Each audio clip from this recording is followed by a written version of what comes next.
You ever have one of those mornings where everything just feels right? That was me, standing by the lake at Willow Creek, my lake, coffee in one hand, a wrench in the other, the sun climbing over the hills like it was saying good morning personally. I'd been dreaming of this day for months. The day I'd finally get my brand new houseboat floating. Not some luxury yacht, just a cozy, solar-powered cabin on water. A place to fish, nap, and maybe have a beer or two while the world stayed loud somewhere else. The water was calm, glassy. My golden retriever, Rusty, lay beside me, tail flicking lazily every time a dragonfly buzzed past. Life was quiet. Peaceful. Then, I heard her. "You can't park that thing here." The voice cracked across the air like a whip. I turned around slowly, already knowing the tone. You ever meet someone who yells like they were born with a clipboard in their hand? Yeah. That's Linda Parker. She stood at the end of the dock like she owned the Pacific Ocean, bright pink polo, khaki shorts, sunglasses that screamed authority without reason. And in her hand, the legendary clipboard. I sighed. "Morning to you too," I said, trying to keep it polite. Her lips tightened. "This dock is HOA property, Mr. Cole," I said. "Ethan Cole. And this is an HOA property. You're standing on Wilson Ranch land, my land."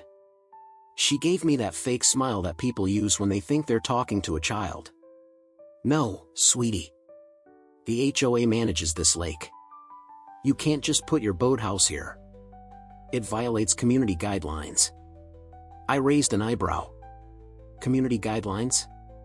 Ma'am, this is 5 acres inside my fence line. You're about 200 yards past your HOA boundary." She tilted her head.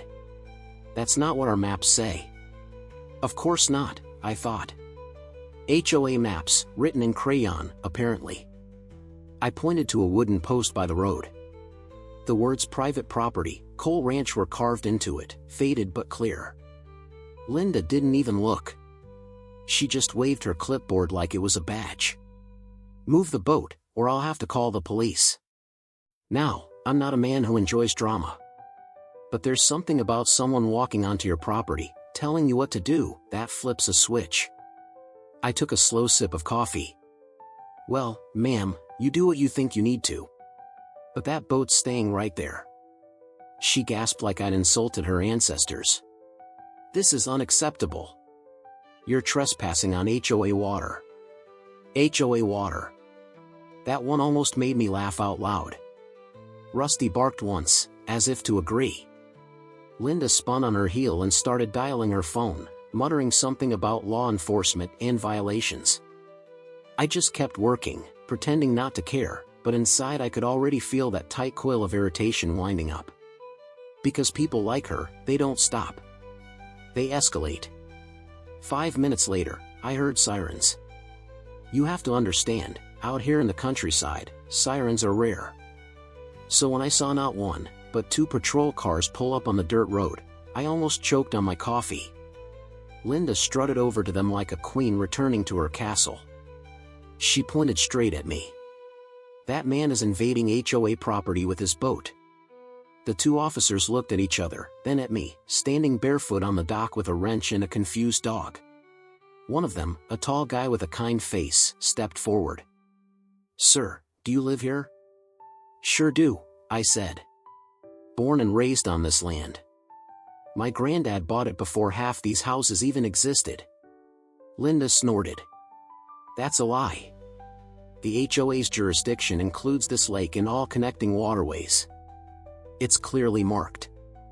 I walked to my truck, grabbed a folder from the glove compartment, and handed it to the officer. "County deed, survey maps, tax records, all updated this year. You'll see the fence line includes the lake." He took the papers and walked off to check something on his tablet. Linda folded her arms, that smug little grin on her face. "He's bluffing," she whispered loud enough for everyone to hear. "These people always bluff. These people." "Nice." I didn't say a word. Just watched the officer scroll, then frown, then turn back to his partner. Ma'am, he said slowly, this property, including the lake, is registered under Cole Ranch. The HOA boundary ends half a mile west. Linda blinked. That's impossible. Our records. County records override HOA paperwork, the officer interrupted. Her mouth opened and closed like a fish gasping for air. I couldn't resist. Maybe your map's from a coloring book, Linda. Even the second officer cracked a smile. She spun on me. This isn't over. We have shared access rights. You can't just. I cut her off, calm as ever. You sure about that? Because if I remember right, the shared access was through the marina. Her eyes narrowed. And what's that supposed to mean? I smiled, the kind of smile that says you have no idea what's coming. Let's just say, I told her, you might want to check who owns that marina now. For a second, I saw the confusion flicker across her face, like a glitch in her brain. Then it hit her. You didn't. Oh, I did. Her jaw dropped. See, what Linda didn't know was that about 7 minutes before she showed up screaming, I had finalized the purchase of Willow Creek Marina. The HOA had let it go delinquent on taxes for 3 years. County repossessed it, and I picked it up for the price of a used pickup. So yeah. The moment she claimed HOA water, she was technically standing on my marina access. She didn't know it yet, but she'd just lost her kingdom. Linda Parker didn't leave quietly. Oh no, she stood there on the dock like a general who just lost a battle but refused to surrender the war. I'm calling the HOA board, she snapped. They'll have something to say about this. Please do, I said, setting my wrench down. Maybe they'll tell you what taxes they forgot to pay for 3 years. Her eyes narrowed into slits. You think this is funny? I shrugged. A little. She stormed off, heels clacking on the wooden dock, phone glued to her ear. Rusty barked once, even he couldn't stand her voice. I figured that was the end of it. I was wrong. About an hour later, I heard engines on the dirt road. Not just one, several. Dust kicked up in the air as 3 SUVs rolled in, shiny and spotless, like they'd just come from a suburban HOA parade. Out stepped Linda, and behind her, half a dozen of her loyal followers. They all had matching polo shirts, clipboards, and faces that screamed we make other people's lives difficult for fun. One guy was recording on his phone already. Another woman was whispering something like, he's violating Section 4B of the Shared Access Code. Linda pointed at me, her voice louder than the cicadas. There he is. That's the man who trespassed on HOA water. I stood there in my work boots, wiping my hands on a rag. Morning, folks. Y'all lost? This is no joke, Mr. Cole, she said. The HOA will be filing an injunction. You can't claim ownership over a lake that serves our community. Ma'am, I said patiently, this lake's been in my family since before your HOA existed. Your community didn't even have paved roads back then. That earned a few side glances from her group. You could see a couple of them start to doubt.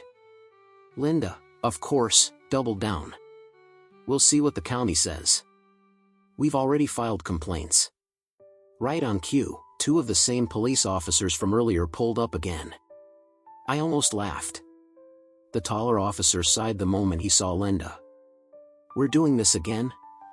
She marched right up to him. Officer, I'm demanding that man remove his illegal structure from our lake immediately. He looked at me, then back at her. Ma'am, we already confirmed this morning that the property, including the lake, belongs to Mr. Cole. She crossed her arms. Well, your records must be wrong. The HOA owns the marina, and that means water access too. That was my cue. Actually, I said, pulling a folded document from my back pocket, about that marina. I handed it to the officer, who unfolded it slowly. His eyebrows rose. What's this? He asked. County transfer of ownership, I said. Filed this morning. The marina's now part of Cole Ranch Holdings. You could have heard a pin drop. Linda blinked. That's not possible. The marina belongs to the HOA. The officer looked at her. Not anymore, ma'am. County records show it was repossessed for unpaid taxes and sold at auction. Her face went red. That's absurd. We always pay our taxes. One of the HOA members, a middle-aged guy with a baseball cap, scratched his neck. Actually, Linda. I remember something about overdue property fees at last month's meeting. She spun on him. You stay out of this, Carl. He backed away. Just saying. The other members started murmuring. The kind of low buzz that happens when people realize the person they trusted might have messed up. I stood there, quiet, watching it all unfold like a free show. Linda's voice cracked as she pointed at me again. He's lying. He forged that paperwork. The officer checked his tablet again, then looked at her. Ma'am, it's legit. Time-stamped, recorded, notarized. The marina's his. Her jaw dropped. She looked like someone had just unplugged her brain. I smiled. So, since the HOA's boats are docked on my property now, I guess I'll be setting new docking fees tomorrow. The crowd erupted into whispers. What does that mean for us? One lady asked. It means, another man said, we'll have to pay him instead of the HOA. Linda spun toward them, panic creeping into her voice. No, he can't do that. We'll fight this. This is manipulation. But her people weren't listening anymore. You could see the shift happen, like a tide turning. Her authority was slipping away, inch by inch. One woman folded her arms. Linda, you told us the HOA owned the lake. You said we had full rights. Linda's face went from red to white. We do. I just need to find the papers. She started flipping through her clipboard, papers fluttering everywhere like sad confetti. The officer stepped aside and made a call on his radio. A minute later, he came back. County registrar just confirmed. Ownership of the marina and lake is legally under Cole Ranch. Silence. Even the wind seemed to stop. I looked around at all of them, people who'd probably never even spoken to me before today, and said quietly, look, I'm not trying to start a war. You folks can still use the lake, but you'll have to respect my property lines and the law. That's all. Someone muttered, that's fair. Another nodded. Better than Linda screaming at us every week. That one earned a few chuckles. Linda glared daggers at them. You're all turning on me? After everything I've done? Carl snorted. Like what, Linda? Fining us for leaving trash cans out 10 minutes too long? That one got a laugh, even from the cops. Linda was fuming. Her voice went sharp and shaky. You can't just walk in here and take everything we built. I smiled. You mean everything you bullied people into paying for? Yeah, turns out the county didn't think it was yours either. She was trembling now, caught between fury and disbelief. This isn't over, she hissed. You'll regret this. And just as she said that, the sound of tires crunching on gravel made everyone turn. A black SUV rolled up, sleek and serious looking. Out stepped a familiar face, Sheriff Daniels, an old friend of my late granddad. He nodded at me, then looked at Linda. Heard there was some HOA drama again.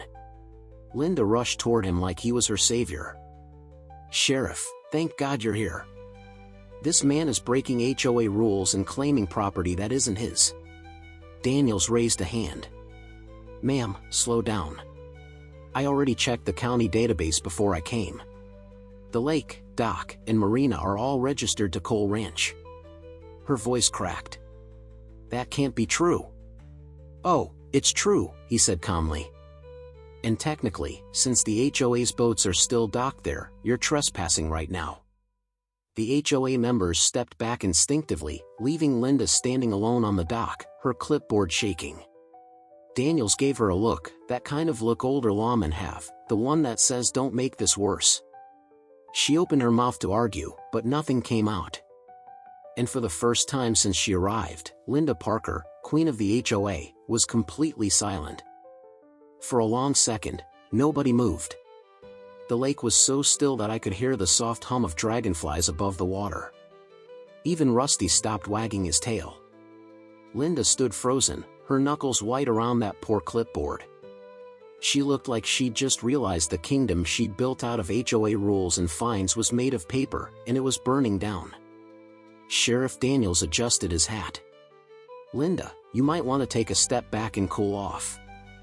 This isn't going your way." Her face twisted, half fury, half panic. "This is ridiculous. That man is manipulating all of you. He's dangerous." Daniels glanced at me, then back at her. "Dangerous? He's standing barefoot with a wrench, ma'am. The only thing in danger here is that clipboard of yours." A ripple of laughter moved through the crowd. But Linda wasn't giving up. Oh no, she wasn't done embarrassing herself. She reached into her pocket, pulled out her phone, and hit record. "This man," she said, her voice trembling but loud enough for everyone to hear, "is committing fraud. He bribed the sheriff's office and faked the ownership papers." I sighed. I'd hoped we could end this without another scene. "Linda," I said softly, "you might want to stop recording." "Why?" "Afraid of evidence," she barked. I pointed to the roof of my houseboat, where a small black dome glinted in the sun. "Because my boat's camera has been live streaming this entire interaction to the county sheriff's office since 8 a.m. Her hand froze midair. The phone wobbled. "What do you mean, live streaming?" she whispered. Before I could answer, another engine rumbled up the dirt road. A dark SUV, not the sheriff's. Two men in suits stepped out, one carrying a black folder, the other flashing a badge. "Ma'am," one of them said, walking straight toward Linda, "we're with the County Financial Crimes Division. We need to speak with you regarding the Willow Creek HOA accounts." You could have heard a pin drop. Linda blinked, her mouth open. I don't understand. Why are you here?" The agent flipped open the folder, revealing a stack of documents covered in highlighted numbers. "Ma'am, we've been investigating discrepancies in the HOA's financial statements for several months. There are several unauthorized personal expenses, including vacations, electronics, and vehicle payments, linked to your name." The color drained from her face. "That's not true," she stammered. I can explain." Sheriff Daniels folded his arms. "Linda, maybe save that for the courthouse." The crowd behind her started murmuring again. One of the HOA members whispered, "Wait, she used our fees for her own bills?" Another added, "I knew something was off when dues kept going up every year." Linda turned toward them, her voice cracking. "No! Don't listen to them. This is all a setup. He planned this." She pointed at me like I'd just summoned the IRS myself. I raised my hands. "Hey, I just wanted to float my boat." Even the sheriff chuckled. The agent stepped forward. "Ma'am, we'll need you to come with us for questioning." Linda shook her head violently. "You can't do this. This is my neighborhood. My HOA." Daniels gave her a sympathetic smile. "Not anymore, Linda. Looks like Ethan here just became your new landlord." And with that, her clipboard slipped from her hands, hitting the dock with a loud thud. The sound echoed across the lake like the final gavel in a courtroom. The agents gently guided her toward their SUV. She tried one last time to twist around and yell, "You'll regret this. You'll never get away with it." I just smiled. "Linda, you did that all by yourself." She froze for half a heartbeat, eyes full of hate, then turned away and climbed into the car. The SUV door shut. The engine started. And just like that, the queen of the HOA was gone. For a moment, nobody spoke. The only sound was the soft splash of water against the dock. Then Carl, the guy with the baseball cap, scratched his chin and said, "So, what happens now?" I looked out over the lake, the sunlight bouncing off the water like 1,000 tiny mirrors. "Well," I said, "nothing really changes. You all can still use the marina, fish, or swim here. just respect the property and don't try to fine anyone for having the wrong color mailbox." A few people laughed, real, honest laughter this time. One woman said quietly, "That sounds fair." I nodded. "Fair's all I ever wanted."